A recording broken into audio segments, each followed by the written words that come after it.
Hey guys, welcome back to Planet JeJuDa and welcome back to another Reddit Am I the A-hole crochet / knit edition video. That's right, we're gonna get down to the nitty-gritty and find out the tea on whether or not someone is the a-hole. And of course it's crochet and knit related. We are going to try and do it as early as possible, or I should say as most recent as possible. It has been a while since I've done my Reddit videos. I did one with my mom. That was the last one, and it's been a couple weeks, 3 weeks. Anyways, we're gonna get down to it and find out some tea and decide whether or not someone is the a-hole. Excuse me.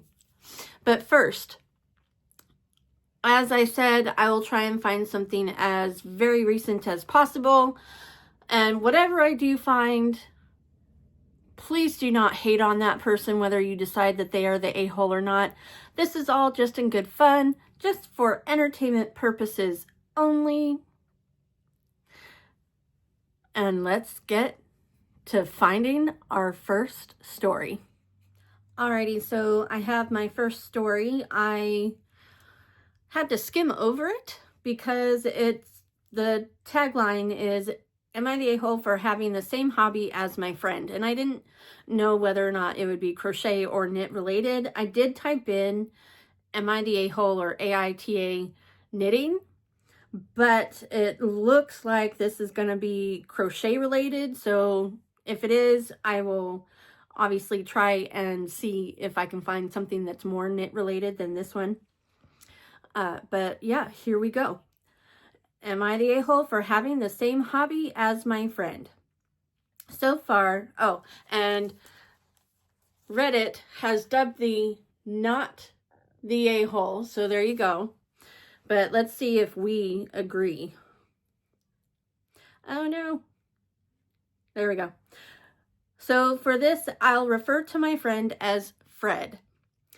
This will be quite the read. Okay. I met Fred during a time in my life where I was suffering mentally. I was in a very dark place. We hit it off at our old workplace and we exchanged socials. We didn't really speak nor run into each other as we worked different departments. However, a month goes by and I got worse. I had left my job as it was unsafe for me. Around this time, Fred had actually sent me a text and asked to meet. From then on, me and Fred would confide in each other. We became so close that Fred was considered family and recognized as a son by my own mother. Skip forward about a year, I was recommended by my therapist to branch out into different hobbies to help me output my emotions into something rather than holding it all together. Sorry. I had seen Fred crocheting. There we go. So this is crocheting. I'd seen Fred crocheting before, and as someone who loves crafts, I asked him about it, and they seemed excited that I showed interest. Fred had suggested that we go together to a craft store so I can buy supplies. He picked out my hooks, suggested yarn brands, and even offered to teach me. For the first time in years, I was excited about learning something new. I got home and looked up a ton of tutorials, starting with granny squares. Over time, I became addicted. I would very rarely go a single day without some sort of project in my hands. My therapist had noticed that I was doing much better. Well, good for you. Around this time, I had met my fiance, and I was doing a lot better. Me and Fred would meet up often, spending hours chatting and working on projects together. I told Fred that I was interested in learning how to knit. Okay, there you go. So it's got a little bit of both. And to potentially start doing craft fairs. He seemed happy for me, however, that However, that started to change after I started hearing from people that Fred had been saying I was copying him. I was a little hurt by this. He started talking to me less and had begun posting about his copycat on his socials, saying things like how they can't be original and only a deranged person would feel the need to copy someone else's hobby for their own gain. That's kind of sad. When I spoke to Fred about this, he told me that he was hurt because I had taken away a comfort for him, that I had taken something that was his and made it mine. I had said that if he was uncomfortable with me partaking in the same hobby as his, then why did he introduce it to me? Fred had told me he felt bad and went along with it. When he asked for me to stop crocheting around him and that he was uncomfortable with me posting about it as it takes his enjoyment out of the hobby, I said I would stop crocheting around him, but I have every right to post what I wish. Okay. We haven't spoken since, and I'm confused. I fully believe if Fred didn't show me how to crochet, I wouldn't have discovered my love for it or my love for knitting either. It saved me from my own downfall, and I can only credit him, and I feel terrible for something I don't believe I was doing. He still posts these things, and I still hear about being a copycat from people. I have changed things up now. I tend to only crochet ami or bags and knit wearables. Fred does the total opposite. However, he has continued to post and slander me. Am I being selfish? Is there a way for me to fix this?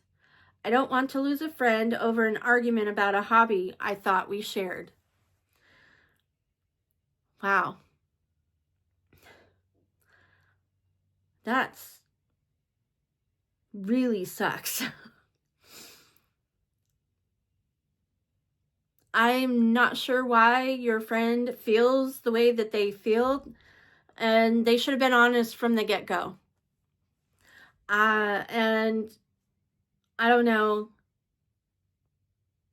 I would be honored for someone to copy me, you know, because that meant that I made an influence on them, that I had something to do with their desire to create. And I would only feel happy, happy, happy. And if they superseded everything or became more successful and did a better job than I did, so be it.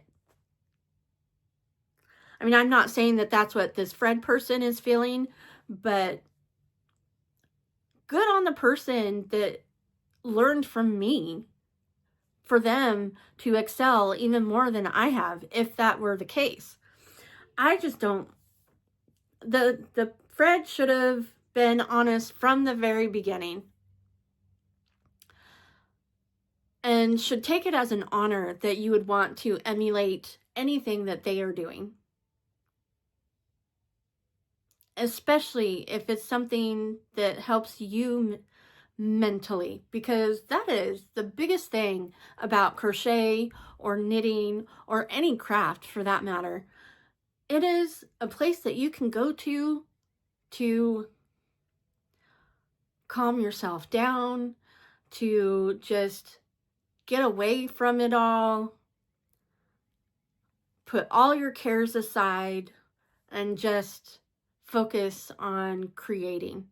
And that in itself is a beautiful thing. So I don't think that this person is the a-hole. Let me see,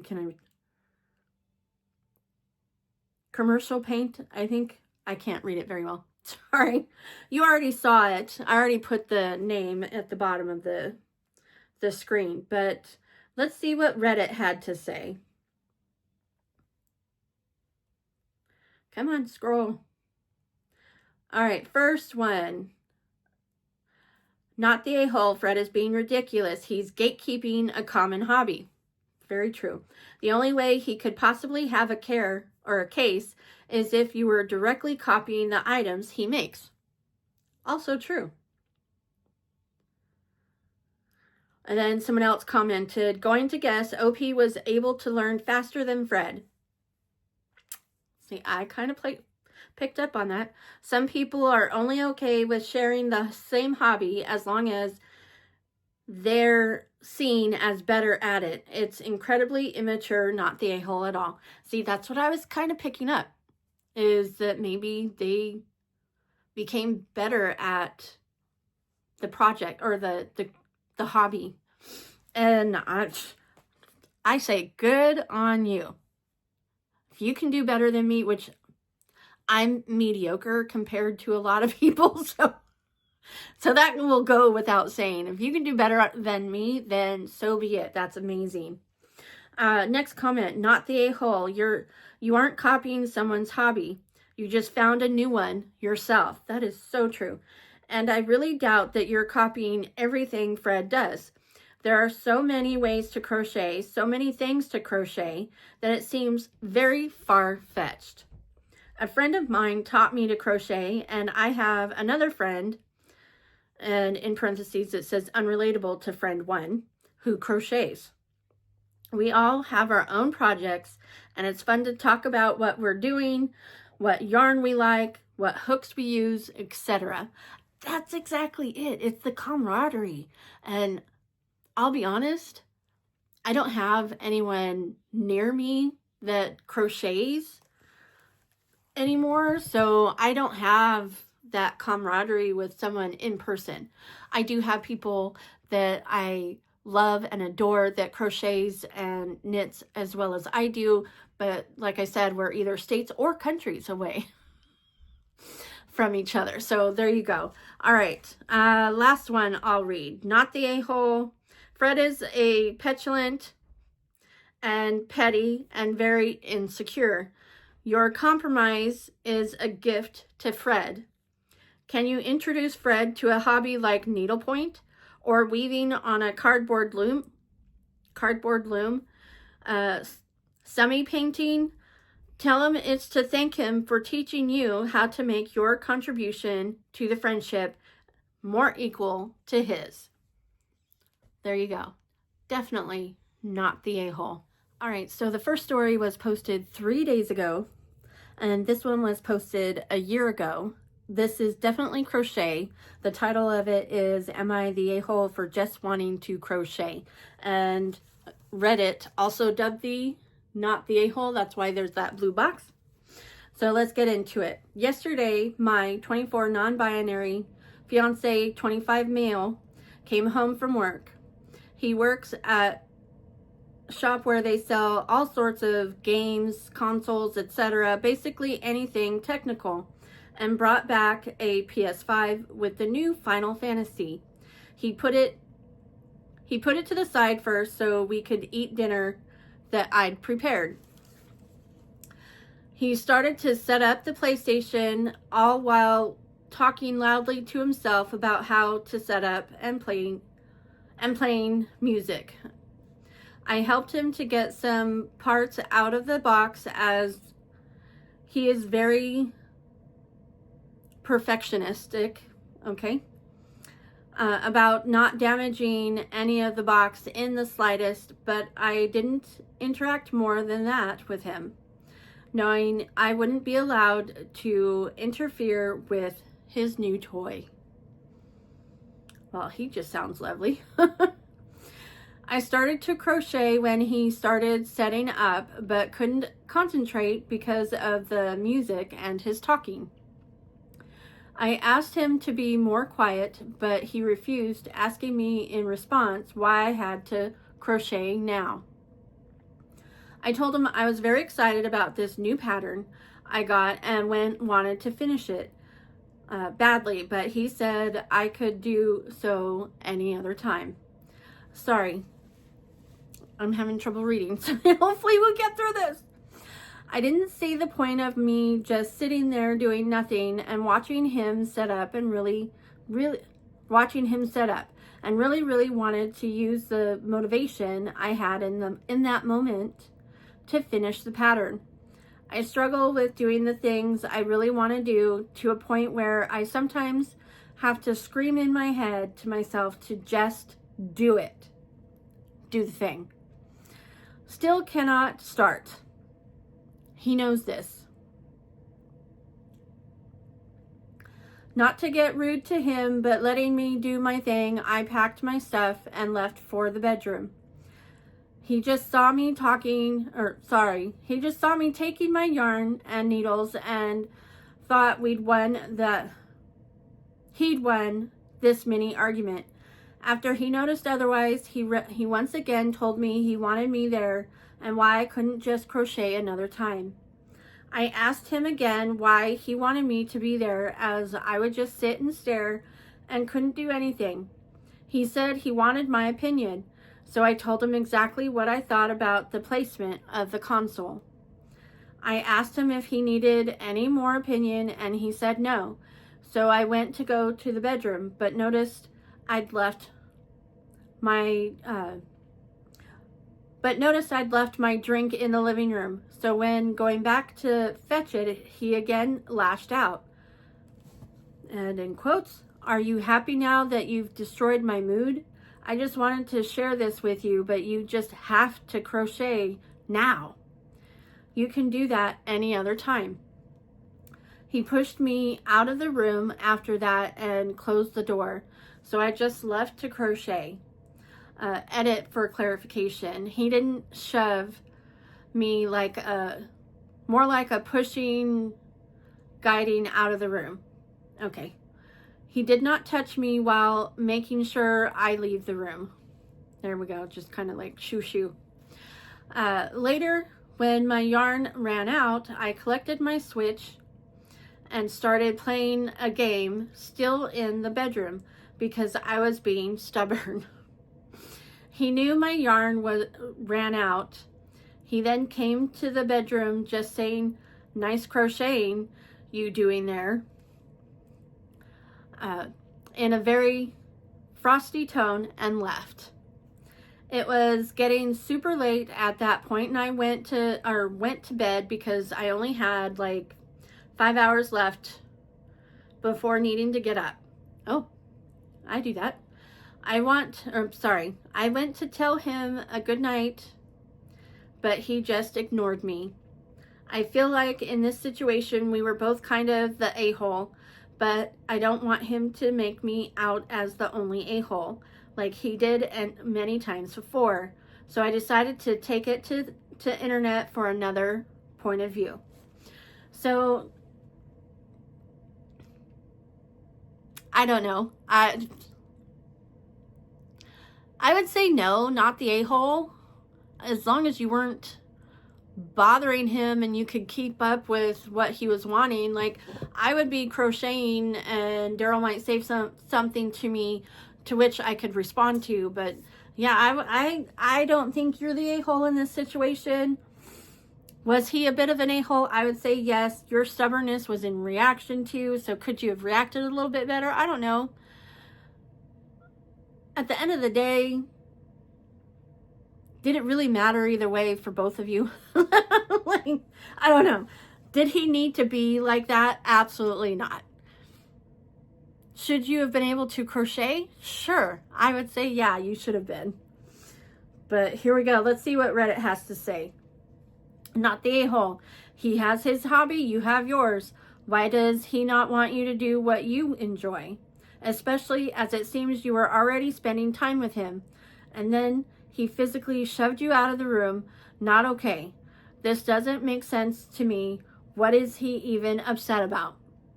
And keep making crochet and maybe evaluate if you want to spend time with someone who's so controlling. Maybe that's why they edited the shoving. But anyways, they answered, he didn't shove, more like a pushing, guiding out of the room. He did not touch me while making sure I leave the room. English is not my first language, and I used push as it seemed to be the best wording, but apparently not. Again, he did not harm me physically while doing that. Didn't even touch me with any of his body or the door. And the person that commented came back with, I'm glad he didn't physical with you. I'm glad he didn't get physical with you. But I still stand by what I said. I know you probably love him, but you shouldn't let someone disrespect you like that. I would at least tell him that behavior is unacceptable. Okay, fair point. Next comment. Not the a-hole. He has a right to do his hobby and you have a right to do yours. End of story. Like I said, there is no reason for you to be there watching him set up stuff and listening to music. I mean, unless you want to. Time for a talk. You can tell him that you support him having hobbies and enjoying himself, but you were invested in your own hobby at that time. It's okay to have alone time in your relationship. He was an a-hole for blowing this out of proportion. You're both adults. Don't fight over petty stuff like this. Sit down and talk it out. Yeah, definitely talk it out. And the last comment I'm going to read is not the a-hole. He wanted you to be supportive of his hobby, but didn't offer you the same courtesy. As a fellow crafter and procrastinator, totally understand about needing to strike while the iron's hot, then motivation strikes, or when motivation strikes. So yeah, there you go. We all agree, not the a-hole. And now to find something cute. All right, so because it is March and St. Patty's Day just happened, I wanted to find something that was St. Patrick's Day related. Unfortunately, I couldn't find anything that was knit, but I did find this absolutely adorable shamrock amigurumi. Isn't he adorable? I don't know why I'm saying it's a he, but there you go. Isn't he cute? Let's see, is there anything that... Nope. I'm trying to... There we go. My tablet. Okay, it just says Happy St. Patrick's Day. Someone's like, oh, him's cute. So I'm not the only one that referred to him as a him. I like the smile so much. Forever lucky. That's so cute, but not a shamrock. Okay. Well, you know what? That's fine. And then someone, the original poster said, your comment sent me down a rabbit hole. A bit of a rabbit hole, but I still don't have a definitive answer whether four-leaved clovers are shamrocks or not. Wikipedia says the word shamrock derived from the Irish word for young clover and is used loosely to describe a number of three-leaved plants. There you go. Of which some can have four-leaved instances. St. Patrick is associated with a three-leaved clover because he supposedly used it to describe the Holy Trinity. Therefore, I can see how a four-leaved clover is not exactly correct for St. Patrick's Day. But I don't see how it isn't a shamrock per se. Well, there you go. That is super cute. I don't see any pattern on here. I'm sure that you could just look it up. Oh wait, here's the pattern. I just found the pattern. The pattern is Seamus Shamrock, made with, I am not gonna be able to say that word, but it was 3mm and 2.5mm hooks. So I'm assuming the yarn, I'll put what it says right here. And I will put the pattern in the description box below, but that is just absolutely adorable. I love it. I don't care whether it should be 3 or 4-leaved. It doesn't matter to me. It's cute. It makes me think happy thoughts and happy St. Patrick's Day. So there you go. There you go. I hope you enjoyed today's video. I did. And if you did, oh my goodness, if you did, hit that like button. I really did enjoy it. It's hard for me to read sometimes, as you could hear it in my voice, but actually I think it's just hard for me to talk sometimes. But there you go. Anyways, I would love it if you'd hit the like button. And if you'd like to be notified of any and all future uploads, hit the subscribe button. And don't forget to click all on the notification bell. And with that, remember, gravity works, guys. Well, that was a jerk.